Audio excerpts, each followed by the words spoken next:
we're dreaming of reaching our first 1,000 subscribers. Subscribe and be the first to discover new stories every day.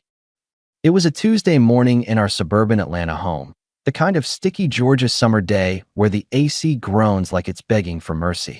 I was at the kitchen island, sipping black coffee and scrolling through emails on my laptop, when Emily walked in, her phone glued to her hand as usual. She leaned against the counter, not even glancing at me, and dropped it like it was no big deal. I need a week without any touching, Jake. No hugs, no kisses, none of that. I just need to feel like me again. Her voice was flat, almost corporate, like she was canceling a gym membership. I set my mug down, stared at her for a couple seconds. Her eyes were still on her screen, probably flicking through Instagram. Okay, I said, calm as hell. Complete distance? You got it. I stood, grabbed my keys, and walked out of the kitchen. My boots clicked on the hardwood, and I didn't look back. No yelling, no begging for an explanation. If she wanted to pull the plug on us, fine. But I wasn't some light switch she could flick on and off. She wanted space? I'd give her the whole damn galaxy. In my head, it was crystal clear. This wasn't just about affection. She was testing me, seeing how far she could push before I'd snap or grovel. I wasn't her errand boy or her emotional punching bag. If she thought she could rewrite our marriage like a contract, she was about to learn I don't sign bad deals. By Wednesday, Emily was already poking at the edges of her own rules. I was in my home office, a cramped spare bedroom with a desk, a half-dead fern, and a view of the neighbor's rusty pickup, working on a server migration for my IT consulting gig. Emily popped her head in around noon, all casual, like we were still besties. Hey, there's this sale at Nordstrom, she said, her voice light, almost sing-song. That leather tote I showed you is 50% off. Can you spot me for it? I didn't look up from my screen, just kept typing. You wanted to feel like yourself, Em. Here's your shot. Pay for it. My tone was flat, like I was reading a spreadsheet. She laughed, but it was that nervous kind, like she wasn't sure if I was serious. What's that mean? You're not going to help me out. Her voice had a slight edge now, testing me. I stopped typing, leaned back in my chair, and looked at her. You asked for a week to be you. So be you. Handle your own stuff. I said it calmly, but every word was deliberate, like dropping stones into a pond. Her smile faded, and her eyes narrowed. Are you seriously doing this? It's just a bag, Jake. Her voice went up a notch, irritation creeping in. Not my point, I said, leaning forward, my voice still even but sharper. You wanted space, right? That means no hugs, no kisses, and no me playing your personal bank. You don't get to pick the parts you like and leave the rest. It's all or nothing. I held her gaze for a beat, then went back to my screen. She stood there, frozen, waiting for me to cave. When I didn't, she huffed, muttered, unbelievable, and stormed out. I heard her grab her purse and slam the front door. Good. Let her figure out what space really means. Wednesday afternoon, Emily tried a different tack. I was back in the kitchen, refilling my coffee, when she walked in, holding a steaming mug like it was a peace offering. Made you some coffee, she said, her voice all warm and sweet, sliding the mug across the island with a smile. Thought you could use a break. I glanced at the mug, then at her, and pushed it back toward her. Thanks, but I'm good, I said, my voice cool and steady. You wanted space, Em. That doesn't come with coffee deliveries. Her smile froze, and she blinked, caught off guard. Jake, come on, she said, her voice softening, trying to sound playful. It's just coffee. I'm trying to be nice. Nice doesn't buy you a pass, I said, leaning against the counter, my tone firm but calm. You asked for a week to be you.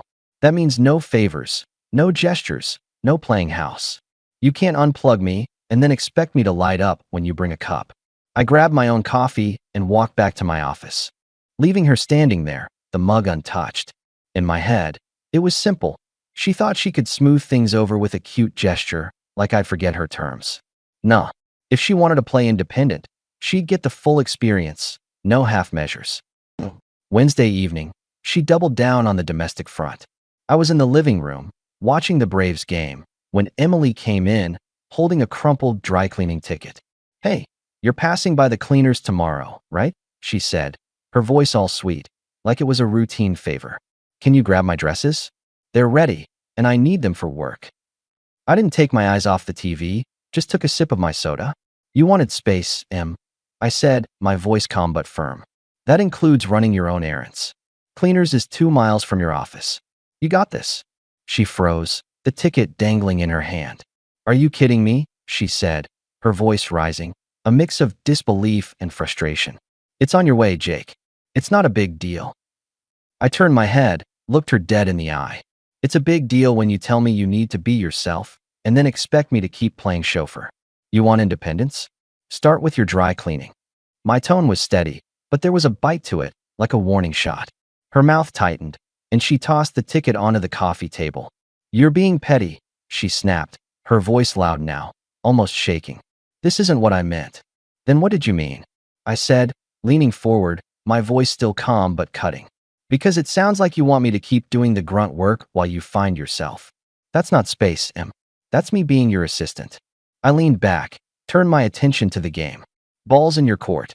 She stood there, fuming, then grabbed the ticket and stormed upstairs. I heard her muttering about childish, but I didn't bite. In my head, it was clear. She wanted to set the terms, but I wasn't her errand boy. Every time she tried to pull me back in, I'd remind her what space really meant. Thursday, things got spicier. I was out back, firing up the grill for my usual Thursday burger night. The smell of charcoal was thick, and I was flipping patties when Emily came out, holding a lemonade, trying to act like nothing had happened. So, what's the plan for the weekend? She asked, her voice all bright and chatty, like we were still a team. I didn't turn around, just kept my eyes on the grill. Work, gym, maybe hit the bar with Mike to watch the Braves, I said, my tone as neutral as a weather app. She leaned against the patio table, swirling her drink. You've been super quiet lately. Everything okay? Her voice had that fake concerned thing, like she was fishing for me to grovel or fight. I set the spatula down, turned to face her, and let a small smirk creep in. You wanted space, Emily. I'm giving you space. What's the problem? I said it with a slight tilt of my head, like I was genuinely curious. Her face tightened, and she stepped closer. I didn't mean this kind of space, she said, her voice rising, a mix of frustration and disbelief. I just meant, like, physical stuff. Not you acting like I'm invisible. Oh, I get it, I said, nodding slowly, letting the smirk grow. You meant the fun stuff. Hugs, kisses, me carrying your bags. But the rest? You still want me to be your errand boy, your cheerleader, your wallet. Sorry, Em, that's not how this works. You want to be yourself? Be yourself. All the way. I turned back to the grill, letting the sizzle fill the silence. She clutched her lemonade so tight, I thought the glass might crack. You've become someone else, she said, her voice loud, almost accusing. This isn't you. I laughed, short and sharp. This is me, I said, turning to face her again, my voice hard now. Just not your version. I held her gaze for a beat, then went back to the grill. She stood there, fuming. You're being ridiculous, she snapped, her voice almost shrill. I didn't ask you to treat me like a stranger. Then what did you ask for? I said, still not turning around, my voice calm but cutting. Because it sounded like you wanted a break from me. I'm just following your lead. No noise, no fuss, no nothing. I flipped another patty, let the silence hang. She didn't have an answer, just stood there for a second, then stormed back inside, slamming the sliding glass door so hard the frame shook. I plated my burger, sat on the deck, and ate alone, the cicadas buzzing in the background. If she thought she could guilt me into chasing her, she was dead wrong. Friday morning, Emily tried a new angle.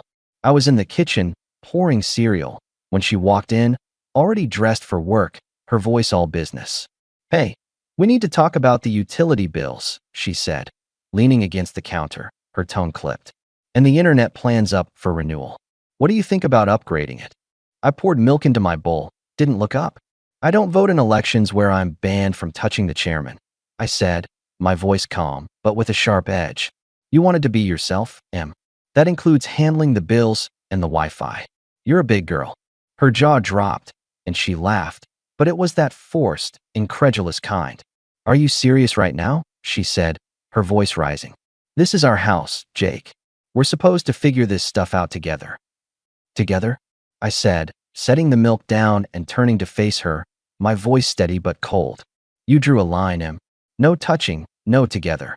You want to run your own show? Run it. I'm not your co-star anymore. I grabbed my bowl and sat at the island, starting to eat. She stood there, hands on her hips, her face red. You're making this impossible, she said, her voice loud, almost shaking.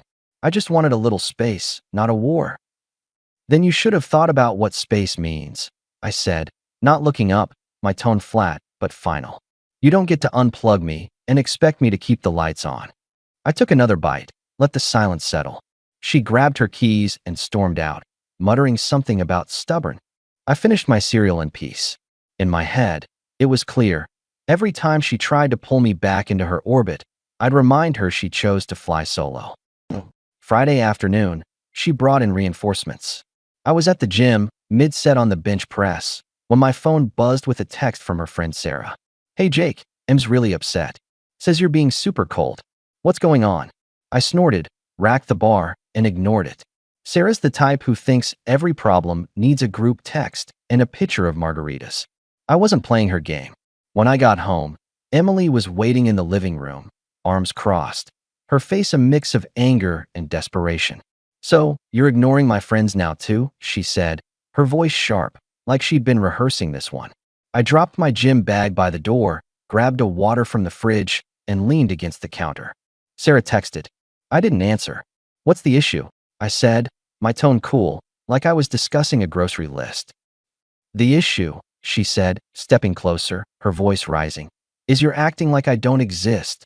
I asked for a week without touching, not for you to treat me like I'm nobody. She was almost shouting now, her hands gesturing wildly.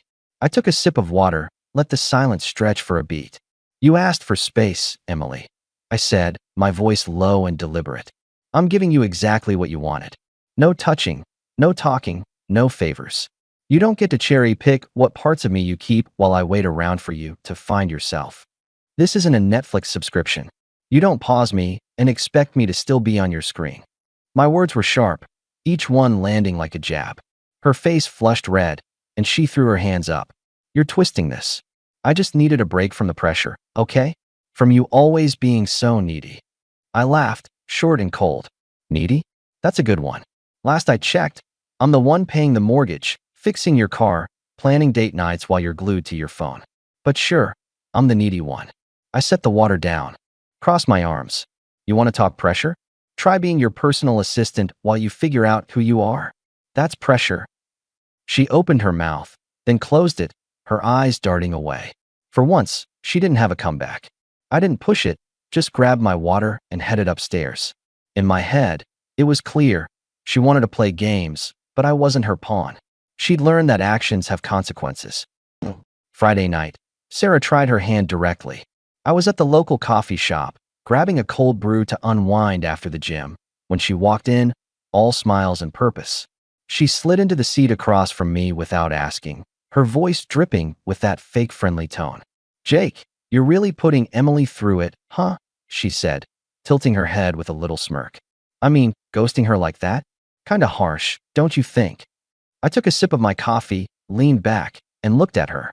Sarah, I'm not ghosting anyone, I said, my voice calm but with a steel edge. Emily asked for space. I'm giving her space. You got a problem with that, take it up with her. I let a small smile creep in, just enough to show I wasn't rattled. Her smirk faded, and she leaned forward, trying to keep the upper hand. Come on, Jake, you know she didn't mean it like that. You're just making her feel bad to prove a point. I set my coffee down, looked her dead in the eye. If she feels bad, that's on her, I said, my voice low and steady. She wanted to be on her own, so she's on her own. I'm not her butler, and I'm not your drama coordinator. If you want to play therapist, charge her for it. I stood, grabbed my coffee, and walked out, leaving her sitting there, mouth half open.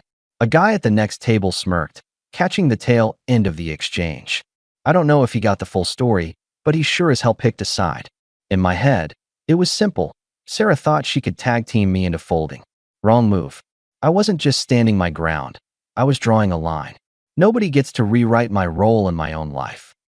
Friday evening, Emily pulled out all the stops. I got home from the coffee shop to find the dining room transformed.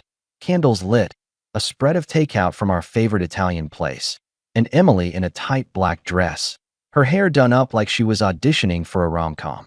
Hey, she said, her voice soft, almost seductive, as she poured 2 glasses of sparkling water. Thought we could have a nice dinner, just talk things out. I set my keys on the counter, looked at the setup, then at her. Not touching doesn't mean kissing, I said, my voice calm but cold. Stop running in circles, Em. Solo first, together later. That's not how it works. I grabbed a soda from the fridge and headed to the living room. She followed me, her heels clicking on the hardwood, her voice rising. Jake, I'm trying here, she said, her tone desperate now. I made dinner. I got dressed up. What more do you want? I turned, looked her dead in the eye. I want you to mean what you say, I said, my voice low and sharp. You wanted space, you got it. You don't get to flip the script with candles and pasta. If you want to talk, talk. But don't think you can dress up your terms and expect me to play along. I popped open my soda, sat on the couch, and turned on the TV. She stood there, her face a mix of shock and frustration, then grabbed her purse and stormed out, leaving the candles burning. I didn't follow. In my head, it was clear. She thought she could seduce her way back into control. Nice try, but I wasn't buying the performance. Saturday, things went public. We were at a neighborhood barbecue at Mike's place, my buddy from work who's been through his own relationship wars. Emily insisted on going, probably thinking she could show everyone we were fine. I wasn't planning to make a scene, but I wasn't playing happy couple either. We were in Mike's backyard, surrounded by neighbors, kids running around, and the smell of grilled hot dogs. Emily was chatting with Sarah and a couple other women, laughing too loud, glancing at me every few minutes like she was waiting for me to join her. I didn't. I was by the cooler, grabbing a soda, talking to Mike about the Braves' latest loss. Sarah wandered over, her smile tight, and said, Jake, you're awfully quiet today. Everything okay with you and Em? Her voice was all fake concern, loud enough for people nearby to turn their heads. I cracked open my soda, took a sip, and looked at her. Emily wanted some space, I said, loud enough for the group to hear, my tone calm but pointed. I'm just respecting her wishes. You know, giving her room to be herself. I let a small smirk slip, just enough to show I wasn't the one sweating. Sarah's smile faltered, and Emily, who'd been listening, froze mid-laugh. The other women exchanged glances, sensing the tension. Emily walked over, her face tight, trying to keep it light. Jake, come on, don't make this weird, she said, her voice strained, forcing a smile. Weird, I said, raising an eyebrow, my voice still calm but sharp. You asked for a week to be you, Em. I'm just following through. No hugs, no chats, no playing house. What's weird about that? I took another sip of my soda, letting the words hang. The backyard got quiet for a second, and Mike, standing next to me, let out a low chuckle. Damn, Em, sounds like you got what you asked for, he said, his voice warm but with a bite. The other neighbors tried to act like they weren't listening, but they were. Emily's face went red, and she grabbed Sarah's arm, muttering something about needing another drink. As they walked away, Mike clapped me on the shoulder. She thought you'd fold, man, he said, his voice low, approving. You're doing it right. Let her feel the weight of her own words. I nodded, taking another sip. Mike got it. He'd dealt with an ex who tried to control the narrative, and he knew what it took to hold your ground. His words stuck with me. Wait, that's what this was about. Emily wanted to set the rules, but she didn't get to dodge the consequences. Sunday was the breaking point. I was in the garage, working on my old Mustang, a 67 I've been restoring for years, when Emily came out, her face pale, her voice softer than it had been all week. Jake, can we talk? She said, almost pleading, standing in the doorway. I wiped my hands on a rag, leaned against the car. Sure. Talk. My tone was neutral, giving her nothing to work with. She shifted, her hands twisting together. I didn't mean for this to go so far, she said, her voice shaking. I just felt suffocated, okay? I needed a break, but I didn't want this. She gestured between us, her eyes wet. I nodded, slow, like I was thinking it over. So, let me get this straight, I said, my voice low and deliberate. You wanted a break from me, but you still wanted me to pay for your bags, pick up your dry cleaning, plan your weekends, act like everything's fine. That about right. Her mouth opened, then closed. She looked away, then back at me. That's not fair, she said, her voice barely above a whisper. I just needed space to breathe. And you got it, I said, tossing the rag onto the workbench. But you don't get to decide what I do with my space. You wanted to feel like you? I'm feeling like me now. And me? I don't stick around for someone who thinks I'm optional. My voice was hard now, final, like a door clicking shut. Her eyes filled with tears, but I didn't flinch. Jake, I'm sorry, she whispered. Can we just go back? I shook my head just once. You don't get to hit pause on a marriage and expect me to wait in the wings. You wanted yourself? You've got yourself. Good luck with that. I turned back to the car, popped the hood, and started checking the spark plugs. Conversation over. In my head, it was done. She'd made her bed, and I wasn't lying in it anymore. I wasn't angry, just clear. I'd given her what she asked for, and now she was seeing what that really meant. A month later, I'd moved into the guest room. I cook my own meals, do my own laundry, keep my own schedule. The house is quieter now, but it's a good quiet. Emily's still here. Technically, but we're not us anymore. She tried to play nice a few times, offering to make dinner, asking about my day, but I keep it short. Polite, distant, done. I'm not her crutch, her bank, or her emotional support animal. Not anymore. Last week, I ran into her at Publix, our local grocery store. She was with Sarah, looking tired, her cart full of frozen dinners and off-brand soda. She saw me, hesitated, then walked over, leaving Sarah by the produce. Jake, she said, her voice small, I messed up. I didn't realize how much I needed you until you were gone. I looked at her, no anger, just calm. You didn't need me, Em, I said, my voice steady, almost gentle. You needed what I did for you. There's a difference. I grabbed my card, nodded to Sarah, who looked like she wanted to disappear, and walked to the checkout. Emily's face, pale, regretful, stayed with me for a second, but I didn't look back. Now, I'm good. Work steady, and I'm crushing it at the gym, hitting new personal records. The Mustang's almost road ready, and I'm planning a solo road trip to the Smoky Mountains next month. Just me, the open road, and some Springsteen on the stereo. I've saved a chunk of cash since I stopped footing Emily's shopping sprees, and I'm eyeing a new set of tools for the garage. Mornings are my favorite now. I wake up without that knot in my chest, no one demanding I be their version of perfect. I eat my breakfast in silence, just the hum of the fridge and the birds outside, and it feels like freedom. I'm not lonely. I'm alive, building my own plans, living on my terms. Emily's still in the house, but she's on her own. She wanted to find herself? She did. And I found out I don't need to carry someone who doesn't want to walk beside me. Her final play, thinking I'd cave, thinking I'd beg, blew up in her face. And me? I'm not looking back.